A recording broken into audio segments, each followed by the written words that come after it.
Fala pessoal, sejam bem-vindos a mais um FIA Talks. Hoje eu, Pedro Menezes, junto com Bruno Amaral, teremos a honra de conversar com o professor doutor Cláudio Felizoni, um nome de peso no varejo nacional, com vários livros publicados e uma importância gigantesca para esse cenário. Professor, é um prazer. Obrigado, Pedro. Obrigado, Bruno. É um prazer estar aqui com vocês. Legal, professor. Eu queria, para a gente até introduzir esse bate-papo, você contar um pouco dessa sua história. A gente sabe que é uma jornada de longos anos, mas os pontos mais importantes assim dessa trajetória. Eu sou economista por formação, né? Então eu fiz economia na FEA e depois eu fui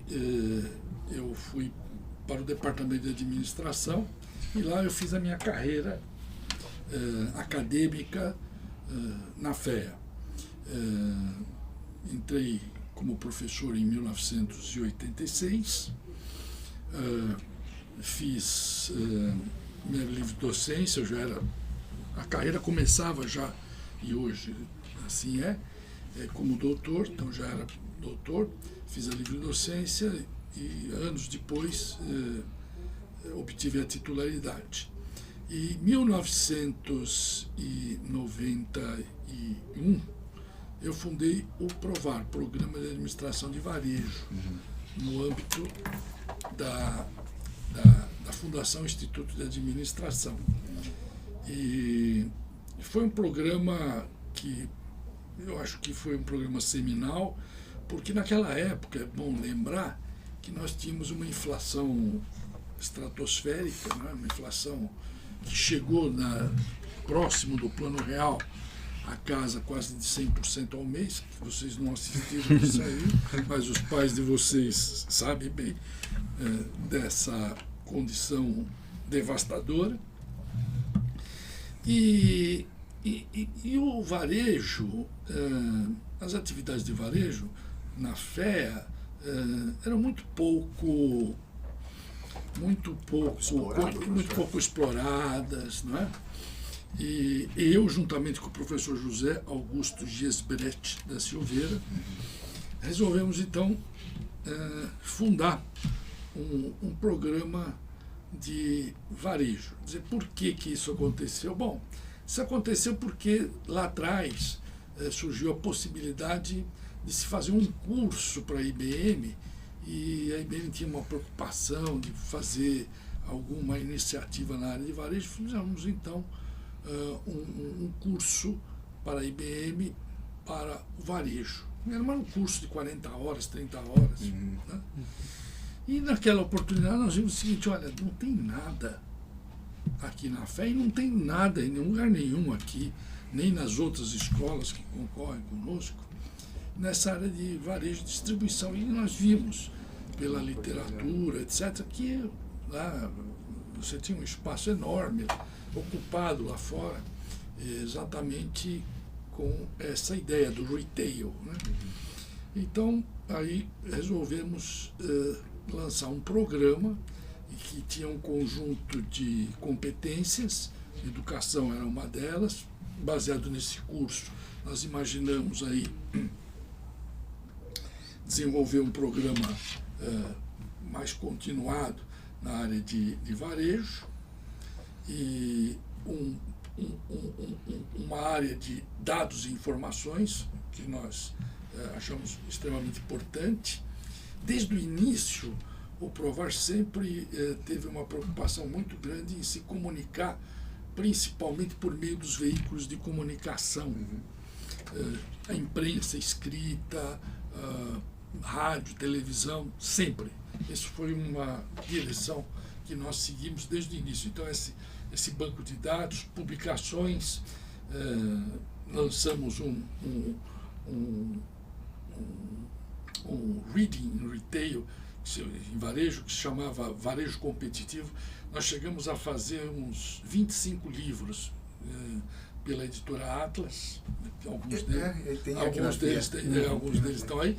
Aí, durante muitos anos, isso continuou, seguiu uma rota muito interessante. Recebíamos muitos trabalhos de várias escolas do Brasil, em torno de 80, 100 trabalhos, né? E selecionávamos 15, 12, né? E fomos fazendo os livros. E depois, com a amplitude e com as pessoas buscando muito publicar em revistas, começou a diminuir muito o número de artigos que eram enviados. Então aí a seleção dos trabalhos ficava prejudicada, e nós então resolvemos parar de editar esse livro. Mas publicamos 25 livros durante 20 anos, 25 anos, consecutivamente. Tivemos também uma área de consultoria em que nós atraímos profissionais de diversas empresas, porque não havia massa crítica na universidade com esse... Às vezes eram formados em administração São de empresas, mas não exatamente. tinha uma especialização. Isso. E aí nós começamos a atrair, não é? Em 1999 foi lançado o primeiro MBA Varejo, né, do Brasil. Esse MBA Varejo hoje, honestamente, eu acho que está na 40ª turma, não sei, todos os anos nós fazemos, todos os anos continuamos fazendo, né? As outras escolas que conosco concorrem e que têm o meu maior respeito, profundo respeito, nunca conseguiram, vamos dizer, se posicionar da forma como o Provar se posicionou nessa área de varejo, né? Claramente e felizmente isso também se deve à conexão que existe da Fundação Instituto de Administração com a Universidade de São Paulo. Perfeito. Né? Bom, isso foi, vamos dizer, bem o início das nossas atividades. Durante muitos anos o programa seguiu. Grandes nomes hoje do varejo que estão na direção das empresas, eu não vou aqui mencionar, porque eu posso esquecer algum, ser injusto, mas muitos que estão hoje aí como líderes empresariais do varejo e também na indústria, né? Passaram por nossos programas.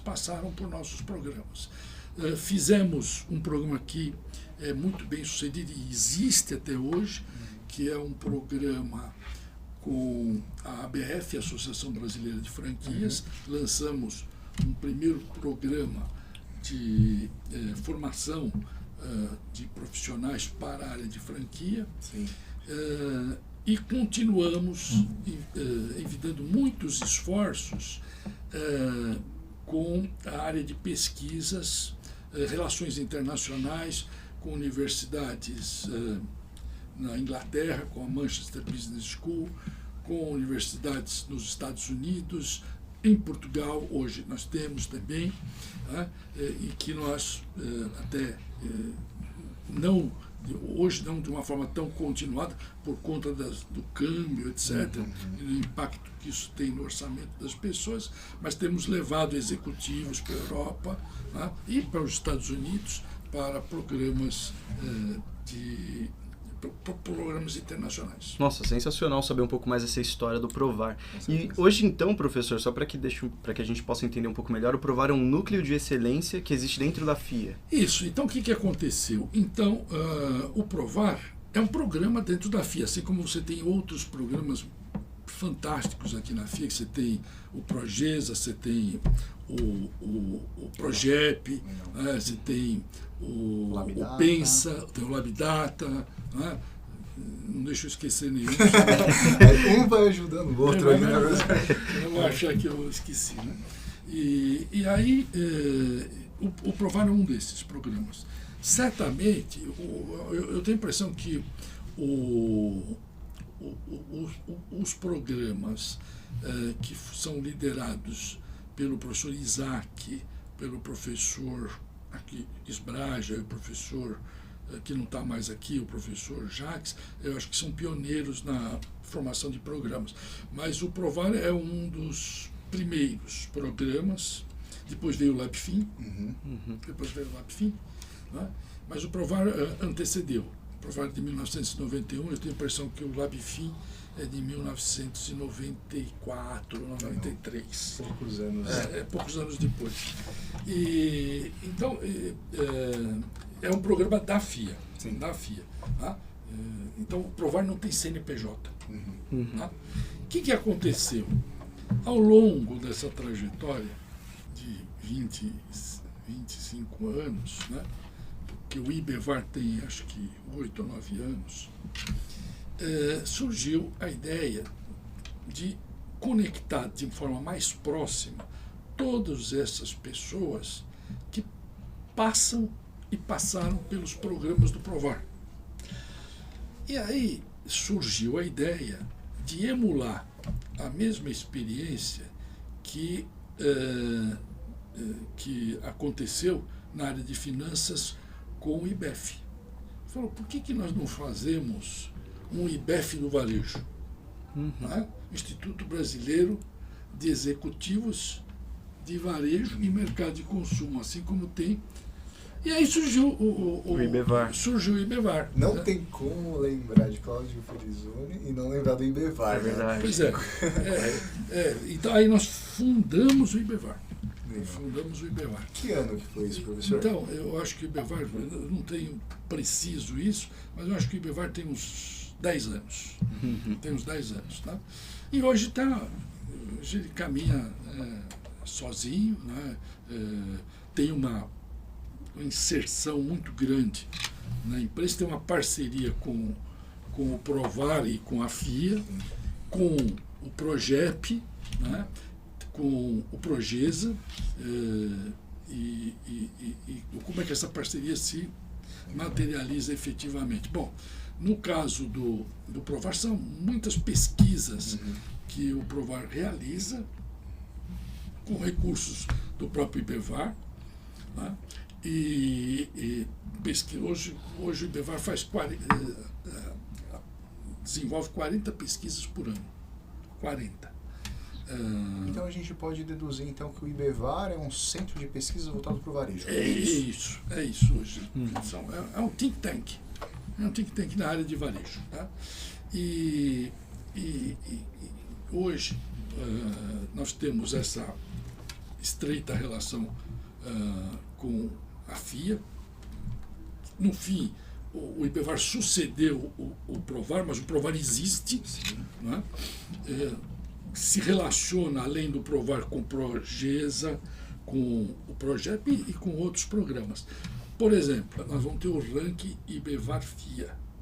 Né? Esse ranking é um ranking tradicional, que já está, se eu não me engano, já está deve ter uns 10 anos o IBEVAR, porque já deve estar na 10ª edição do ranking IBEVAR-FIA. E o que o ranking faz? Ele lista as empresas com mau faturamento, mas não faz só isso. Tá? Se você listar empresas com bom faturamento, é a coisa mais óbvia do mundo, não é? Porque todo mundo sabe. Né? Todo mundo sabe.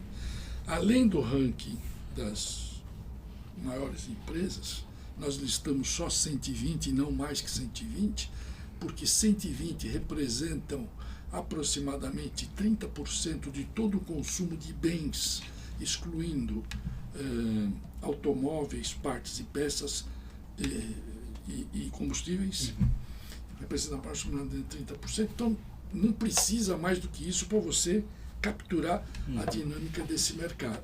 Então, faturamento, nós trabalhamos com as 120 maiores, premiamos as 3 maiores e depois fazemos um ranking de eficiência, quais são as empresas mais eficientes no uso das lojas e no emprego das pessoas, e fazemos isso por segmento, e utilizando algoritmos de inteligência artificial e Natural Language Processing, processamento de linguagem natural, nós selecionamos as empresas que são mais admiradas pelos consumidores.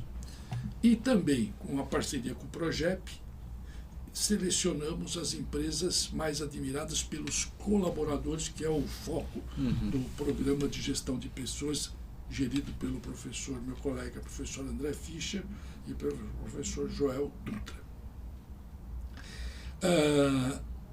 Além disso, o ranking IBEVAR-FIA, ele estimula essa parte de inovação, e nós fazemos um call for papers e fazemos uma chamada de trabalhos para as empresas apresentam os projetos e nós selecionamos juntamente com o Progesa, do professor Isaac, que é a direção do professor Isaac, os 3 melhores projetos de inovação na área de varejo. Esse é o ranking IBEVAR-FIA. Puxa, que interessante. Super bacana. Professor, e aí pensando um pouco como o IBEVAR, como esse ranking é importante no cenário do varejo, né? A gente sabe que hoje o varejo representa quase 30% do PIB nacional, o varejo amplo. Pensando nisso, o que o senhor prevê para o futuro do varejo? Assim, quais são as áreas com maior projeção de crescimento, na opinião do senhor? Olha, então, quando nós começamos esse trabalho há 30 anos atrás, realmente muito pouco prestígio tinha o varejo, muito pouco prestígio. Eu lembro que eu e o professor Silveira, que começamos essa jornada juntos, fizemos um trabalho, um desk research, para saber o seguinte, como é que estava o interesse das pessoas, dos nossos alunos, pelo varejo. Ninguém se interessava por varejo, tá? Iam para o mercado financeiro, etc., né? E muito pouco interesse havia. Esse interesse foi mudando ao longo do tempo. O mundo tem um problema gravíssimo, que é um problema maior de distribuição do que de produção. Sim. De distribuição. E esse é o propósito do varejo. E quando nós falamos de varejo, é preciso alargar um pouco esse conceito e não entender o varejo como um supermercado. Aliás, quando faziam lá atrás o logotipo, falava uma coisa do varejo, o pessoal vinha com um carrinho de supermercado. Eu sempre colocava isso de lado. Não varejo, é só isso. Não é varejo, é o ato de fracionamento, né? De você vender um produto ou oferecer um serviço para o consumidor final. É isso que é o varejo. E isso, hoje, está presente de uma maneira assim, estratégica. Tanto é assim que grande parte dos alunos que vão para o MBA Varejo não são do varejo tradicional, do material de construção, farmácia, são da indústria, do setor de serviços, bancos. São essas pessoas que procuram o MBA Varejo porque estão preocupadas efetivamente como seus produtos, como seus serviços vão ser distribuídos.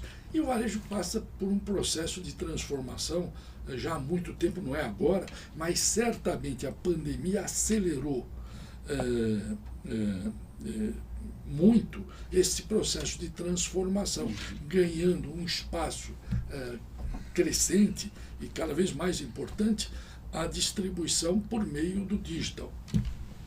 Então, eu vejo que isso está crescendo muito. Você está vendo hoje movimentos da indústria tentando vender direto para o consumidor final, não é? O varejo procurando outras formas de atingir. Nós estamos numa revolução das comunicações e isso transforma dramaticamente as operações comerciais. É verdade, professor. E até aproveitando, eu queria abordar um assunto que eu acho que é muito relevante nos dias de hoje, que é a análise de dados, né? A gente sabe que há muitos anos aí a gente já vem falando de como entender o comportamento do consumidor. Se alguém entender, que fale para nós, né? Mas como que a inteligência artificial hoje está impactando positivamente, talvez, o varejo atual? Dramaticamente, porque deixa eu dizer o seguinte, uma empresa só existe porque existe consumidor, não é? Certo? Só existe a fábrica desse copinho aqui porque eu vou tomar. Se eu não tivesse ninguém para tomar, não existia a fábrica de copinho de água.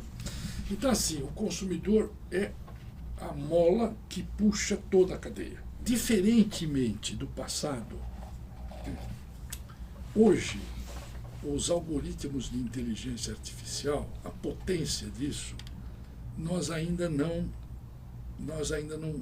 nos apropriamos corretamente ou com a dimensão que isto tem para as nossas vidas. Quero dizer o seguinte, por exemplo, vamos supor que nós propuséssemos um jogo de pôquer.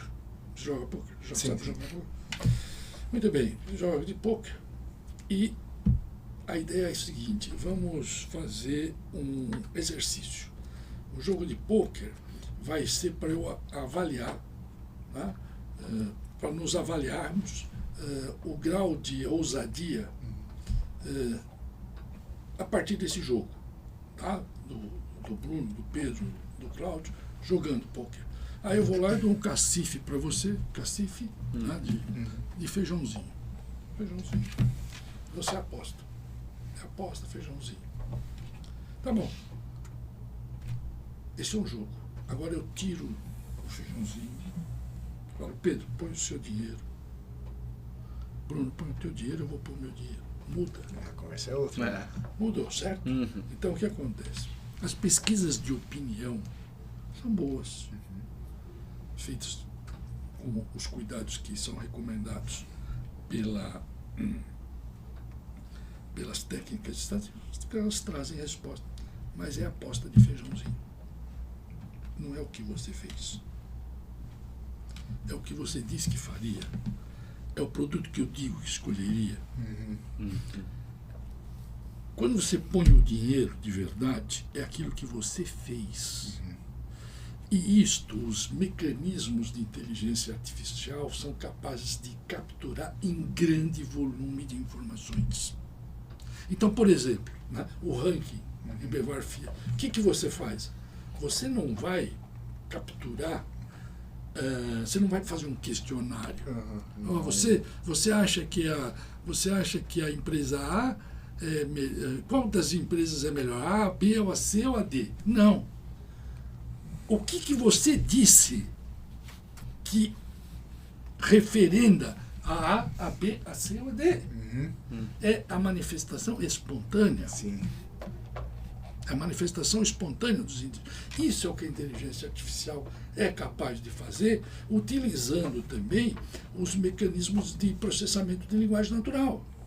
Então, eu diria, hoje, o varejo... o que o varejo tem? Qual a matéria-prima básica do varejo? Né? Você vê o seguinte, quando uma fábrica quebra, sobra máquina, sobra equipamento, sobra uma série de aparatos, né, que municiam aquela empresa. Quando uma empresa de varejo quebra, literalmente quebra, vocês não conheceram, mas o mapping, que era uma referência... era em Santo André. O primeiro mapping era no centro da cidade de São Paulo, né? Depois, mas quebrou o mapping. Não sobra nada. Né? Nem sequer as lojas, porque muitas delas são alugadas. Porque o ativo principal ativo do varejo é a informação. Em economia você tem 3 perguntas fundamentais. O que produzir, para quem produzir e como produzir. O varejo ele está muito orientado para as 2 primeiras perguntas. O que e para quem? O que e para quem? Então, é essencial hoje, né, esses instrumentos que estão disponíveis. Né? Você sabe que tem um evento internacional todo ano, acontece, eu já fui algumas vezes, que é a National Retail Federation, que acontece em Nova York no começo de cada ano. E lá você vai ver que tem uma feira de tecnologia, tal, junto com as palestras. Uma das grandes questões, ou a grande questão, é decodificar o comportamento dos indivíduos. É decodificar o comportamento dos indivíduos. E tem uma ligação disso enorme com a economia, com a microeconomia, com a teoria microeconômica, que é exatamente o seguinte. todos nós, como consumidores, temos aquilo que nós chamamos de preço de reserva. O que é o preço de reserva? Você está vendendo um carro, eu estou comprando um carro. Tá? Você tem um preço mínimo que você venderia o carro para mim. E eu tenho um preço máximo que eu pagaria por esse carro. Verdade. Esse é o preço de reserva meu, esse é o preço de reserva seu. E nós vamos negociar. Quando nós estamos negociando, o que nós estamos fazendo é movimentos de aproximação do preço de reserva. Chega um determinado momento que o contrato se estabelece, o preço de contrato, o valor é fechado. Muito bem. O que esses mecanismos tecnológicos permitem hoje e buscam hoje? Um processo de discriminação de preços, que é o seguinte: eu procurar saber qual é o teu preço de reserva. Quanto melhor ou quanto mais eficaz eu for no conhecimento desse preço de reserva, maior é a minha rentabilidade. Se eu conhecer o preço de reserva seu, eu vou me aproximar do teu mínimo. Verdade.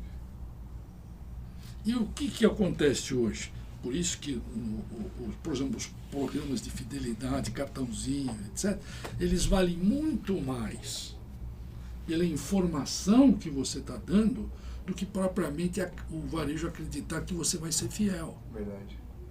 Né? Quando você está numa negociação, você está numa loja e tal, e você não sabe por que determinadas coisas estão sendo oferecidas, o produto é você mesmo. Entendeu? Seu dado, O né? produto é você, é o seu dado, a sua informação. É por isso que ele pergunta: o senhor não encontrou alguma coisa na loja? Né? Porque se ele souber como você compra, quando você compra, o que você compra, quando você compra alguns itens, isso ajuda a descobrir o preço de reserva. Então, toda a tecnologia hoje, sempre foi assim, mas hoje essa tecnologia, ela permite se aproximar muito mais dos preços de reserva. Se potencializou muito, né, professor? Professor, você acha que hoje muitos dados, eu acredito que o varejo hoje está saturado de dados, mas de fato, você acha que o varejo ele sabe lidar com todas essas informações hoje? Eu costumo dizer, tem uma frase minha que eu digo o seguinte: você morre num deserto sem água, mas morre também no oceano de dados. E aí, talvez a analogia mais interessante seja aquela que nos remete à ideia do mapa e do território. No passado, não tinha o Waze. Então, vamos voltar ao passado como se... Né? Então, eu dissesse o seguinte: olha, Pedro, Bruno, vamos fazer vou convidar vocês para almoçar na minha casa. Ah, tá bom. Ok. Onde você mora? Eu falo: moro aqui no Morumbi e tal. Ah, muito bem. Como é que eu faço para chegar lá? Aí você não sabe o que eu vou fazer para você. Vou fazer um mapinha, certo? Sim, você pega essa aqui, dá a volta aqui na Marginal, papá. Muito bem. Pergunta: esse mapa que eu fiz tem tudo que tem no caminho? Geralmente não. Não, certo? Não tem. Vamos pensar, por absurdo, suponha que esse mapa tivesse tudo. Tivesse, por exemplo, o tempo que o sinal fica aberto, o nome do guarda, tá certo? Tivesse tudo isso. Seria útil? Não, ele seria inútil. Então, o que acontece? O que você precisa é que o mapa traga as referências essenciais.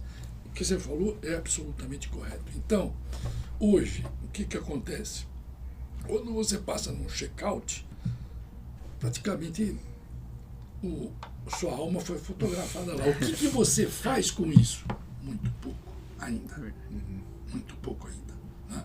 Então, eu diria que o vetor de expansão e de apropriação de tecnologia no varejo será necessariamente a utilização, o gerenciamento de informações.